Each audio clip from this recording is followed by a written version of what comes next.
Welcome back.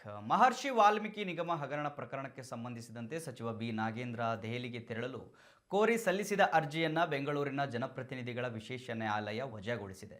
B Nagendra July 27ರಿಂದ August 10ರವರೆಗೆ ದೆಹಲಿಗೆ ತೆರಳಲು ಅನುಮತಿ ಕೋರಿ ನ್ಯಾಯಾಲಯದ ಮೊರೆ ಹೋಗಿದ್ರು. ಆದರೆ ಅವರ ಅರ್ಜಿಗೆ ಜಾರಿ ನಿರ್ದೇಶನಾಲಯ ಆಕ್ಷೇಪಣೆ ಸಲ್ಲಿಸಿತ್ತು. ಇನ್ನು ಅರ್ಜಿಯ ವಿಚಾರಣೆ ನಡೆಸಿದ ವಿಶೇಷ ನ್ಯಾಯಾಲಯ ದೆಹಲಿ ಪ್ರವಾಸಕ್ಕೆ ಸೂಕ್ತ ಹಾಗೂ ಸಮರ್ಪಕ ಕಾರಣಗಳನ್ನು ಅರ್ಜಿದಾರರು ನೀಡಿಲ್ಲ ಅಂತ ಹೇಳಿ ಅಭಿಪ್ರಾಯಪಟ್ಟಿದ್ದು, ಈ ಹಿನ್ನೆಲೆಯಲ್ಲಿ ಪ್ರಯಾಣಕ್ಕೆ ಅನುಮತಿ ಕೋರಿ ಸಲ್ಲಿಸಿದ ಅರ್ಜಿಯನ್ನು ವಜಾಗೊಳಿಸಿ ಆದೇಶ ನೀಡಿದೆ. ಇದೇ ವೇಳೆ ಮಹರ್ಷಿ ವಾಲ್ಮೀಕಿ ನಿಗಮದ ಹಗರಣ ಪ್ರಕರಣದ ತನಿಖೆ ಮುಂದುವರೆದಿದ್ದು, ಆ ಹಿನ್ನೆಲೆಯಲ್ಲಿ ನ್ಯಾಯಾಲಯದ ಈ ಆದೇಶ ಪ್ರಕರಣದ ಮುಂದಿನ ಬೆಳವಣಿಗೆಗಳಲ್ಲಿ ಮಹತ್ವ ಪಡೆದಿದೆ.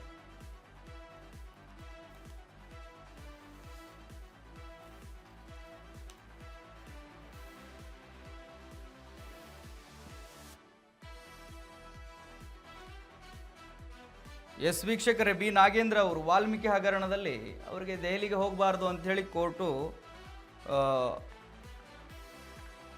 ತಡೆ ಹಿಡಿದಿತ್ತು. ಸೊ ಅದಕ್ಕೆ ಸಂಬಂಧಪಟ್ಟ ಹಾಗೆ ಅವರು ಅರ್ಜಿಯನ್ನು ಸಲ್ಲಿಸಿದ್ರು. ಆ ಅರ್ಜಿಗೆ ಕೂಡ ಇವಾಗ ಅದನ್ನು ಅರ್ಜಿ ಕೂಡ ವಜಾಗೊಳಿಸಿದೆ. ಅವರಿಗೆ ಅವಕಾಶ ಸಿಕ್ಕಿಲ್ಲ. ಇವಾಗ ಜುಲೈ 27ರಿಂದ ಆಗಸ್ಟ್ 10ರವರೆಗೆ ದೆಹಲಿಗೆ ತೆರಳಬೇಕು ಅಂಥೇಳಿ ಅವರು ಕೋರ್ಟ್ ಮೊರೆ ಹೋಗಿದ್ರು. ಬಟ್ ಅವರು ನೀವು ಕರೆಕ್ಟಾಗಿ ನಮಗೆ ಮಾಹಿತಿಗಳನ್ನು ಕೊಟ್ಟಿಲ್ಲ, ದಾಖಲೆಗಳನ್ನು ಒದಗಿಸಿಲ್ಲ, ಸೂಕ್ತವಾದ ಇದನ್ನು ಹೇಳಿಲ್ಲ ಅಂಥೇಳಿ ನೀವು ಅವರು ಅರ್ಜಿಯನ್ನು ವಜಾಗೊಳಿಸಿದ್ದಾರೆ. ಸೊ ಈ ಪ್ರಕರಣ ಇವಾಗ ಮತ್ತೆ ಬೇರೆ ಬೆಳವಣಿಗೆಯನ್ನು ಪಡ್ಕೊಂಡಿದೆ, ಮಹತ್ವದ ಬೆಳವಣಿಗೆ ಪಡ್ಕೊಂಡಿದೆ ಈ ಹಿನ್ನೆಲೆಯಲ್ಲಿ. ಸೊ ಇವಾಗ ಸಚಿವರು ಕೂಡ ಆಗಿದ್ದಾರೆ, ದೆಹಲಿಗೆ ಹೋಗಲೇಬೇಕಾಗುತ್ತೆ ಅವರು. ಸೊ ಆ ಕಾರಣಕ್ಕೆ ಸಲ್ಲಿಸಿದ್ರು ಅನಿಸುತ್ತೆ. ಸೊ ಅದನ್ನು ವಜಾಗೊಳಿಸಲಾಗಿದೆ.